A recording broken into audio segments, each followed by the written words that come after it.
Cette semaine, Marine Rétro vous propose de redécouvrir l'entraînement conjoint entre le GAM et le PGHM organisé en février 2017 dans le secteur d'Hérochilles au-dessus de Valloire.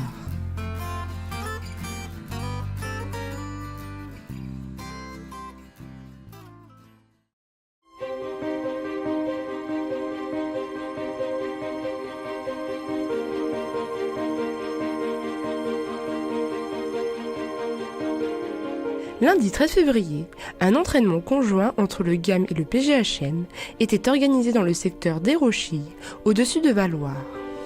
De nombreux journalistes ont fait le déplacement pour immortaliser cet exercice qui n'avait pas été organisé depuis 3 ans. Nous nous sommes retrouvés dans l'enceinte du quartier Commandant Paris, situé à Modane, pour un briefing et assister à la cérémonie des couleurs. Un moment fort en émotion pour débuter cette journée.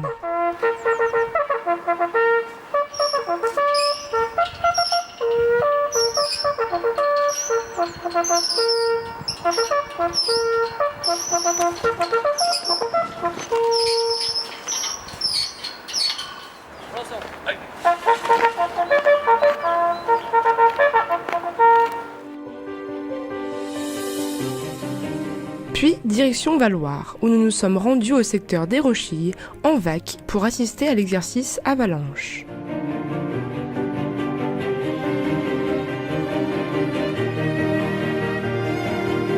Donc aujourd'hui, on a eu le peloton de gendarmerie de haute montagne, il y a eu l'alerte vers 11h30, donc c'est un message qui a été reçu, je ne sais pas par quel biais, sans doute par téléphone portable ou par radio de secours, je ne sais pas comment les gens étaient équipés.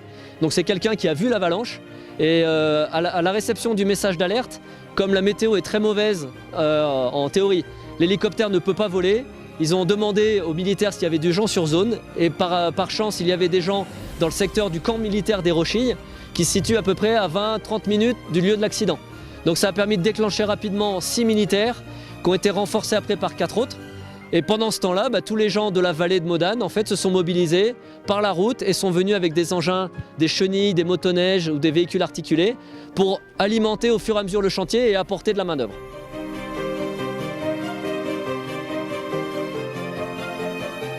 Alors aujourd'hui, cet exercice avalanche, il est fait tout simplement pour mettre deux institutions ensemble, les faire travailler ensemble. Donc le PGHM, notre cœur de métier, le secours en montagne, et le GAM, les militaires de Modane, de manière à se rendre compte si les moyens dont ils détiennent sont intéressants pour nous lors d'une avalanche d'ampleur, de multivictimes. Une avalanche est très chronophage en termes de personnel, donc tous les personnels militaires sont pour nous vraiment une plus-value.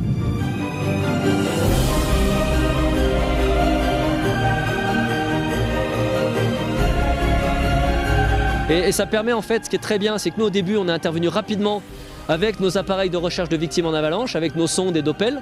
Ça nous a permis de trouver une première victime très vite. Et après, au fur et à mesure qu'il y avait du monde, il y a vraiment un besoin de coordination pour gagner du temps. S'il n'y a pas un chef dans le chantier, concrètement on va perdre du temps et on va perdre des vies.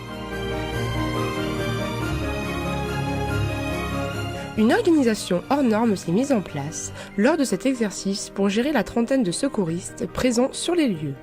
C'est ainsi 4 équipes qui se sont réunies pour venir en aide aux sinistrés. Le GAM, le PGHM, les pisteurs de Valloire, les médecins et les maîtres chiens ont donc travaillé ensemble durant plus de 2 heures afin de sauver le plus de victimes possible. Donc on est en train de finaliser le scan de toute l'avalanche. Chiquet, des pieds à la tête, êtes-vous prêts? Je suis prêt. Attention pour lever. Ouais, c'est bon, c'est bon. Envoyez la perche.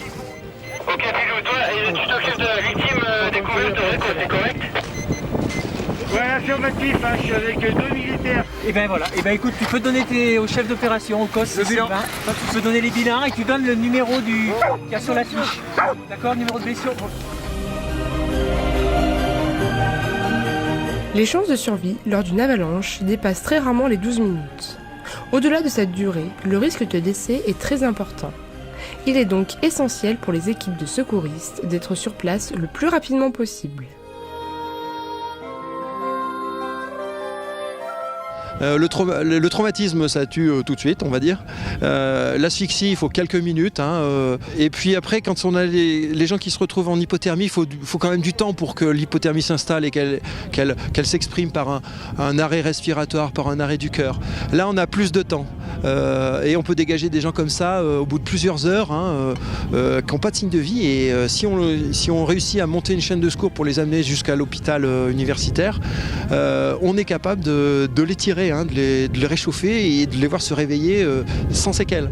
Donc il y a un gros enjeu à ne pas perdre espoir. La première chose qu'on doit faire quand on arrive sur une situation aussi complexe, c'est de réfléchir.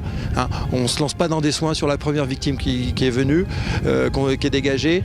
On essaye de comprendre l'étendue du chantier, le nombre de victimes, les enjeux qu'il y a pour chaque victime et de donner des instructions pour que les secouristes commencent à faire du bon secourisme.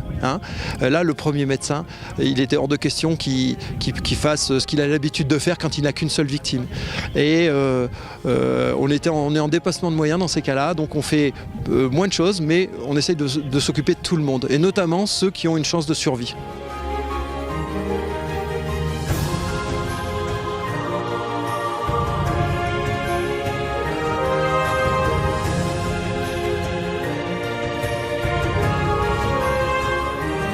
En cas de conditions météorologiques défavorables, le GAM possède d'importants moyens de transport pour se rendre en montagne, afin que les différentes équipes soient présentes plus rapidement sur place.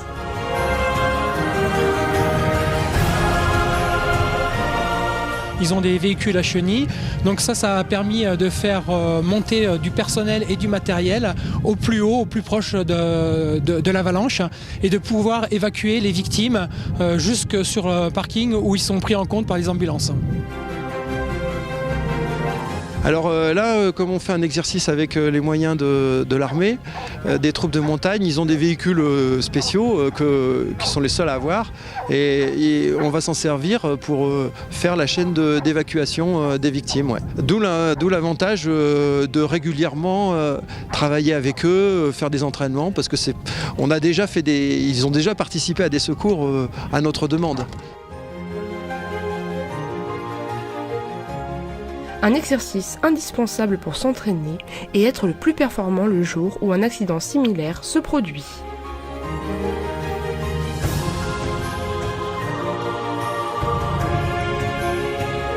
Écoutez, comme on dit par chez nous, ça réveille. Parce que vous avez vu, tout le monde s'est mis dans le rouge, il a fallu aller très vite, on considère que c'est des gens qui sont à sauver. Et on redécouvre des savoir-faire, on a beau les travailler chaque année. Quand vous avez quelqu'un dans la neige et qu'il faut s'en occuper, c'est vraiment pas évident. Et c'est une très très bonne mise en situation pour nous.